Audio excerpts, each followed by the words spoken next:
Vakomana vekozwa vamuziva kuti aiwa panguva inoyi vanhu vava kubhilivha kuti vakomana ava nhau dzavanofambira ndedzechokwadi. Vanouya vachiexposa nhau dzemareshuffles anoda kuitiwa kutanga kugore rino sezvo mwaudza mutungamiri wenyika achiti aiwa kune dzimwe mhosvamukono dzatingobhadhara zvedu asi dzisiri kushanda. Sanamira mashoko aiwa tichiona vakomana vekozwa vanouya vachikonzeresa chaos. Nokubva wasubscribe like on the bell icon. Tienda paendo pavo vakomana vekozwa intel unity yavo vanodanyira achiti breaking news. What could this be true? Anyway, reshuffle is expected by Wednesday evening with some very interesting changes. Retired CGP Matanga will be deployed outside the country to serve as an ambassador. Thomas Kwana is talking about vakomana vekozwa varikushandisa vanoposta mapicha amurikuona ana Muchinguri aiwa and the likes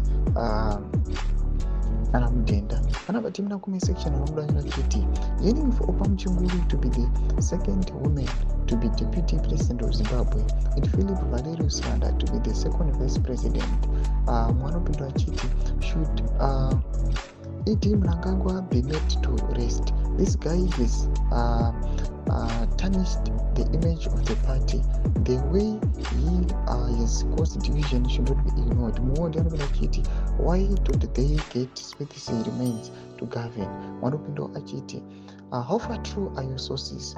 Are you just trying to get people hyped up for nothing?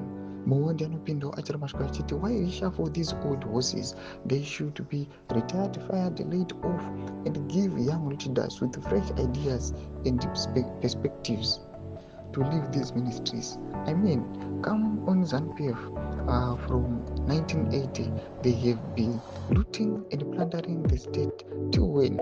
Till they get to the grave. Ndo mashoko atinoti aiwa vanhu vazofara nethis reshuffle achiti aiwa vakomana vachingoti njira dzidzisewo vechidiki vane maminds ari refreshed vanenge vakasiyana nevamwe vakomana vatukunoti vanongopinda on power just to loot. Tinze mafungiro emu tuli pamusoro pechitiko ichi. Mira comment section medu, subscribe or like, channel on the bell icon.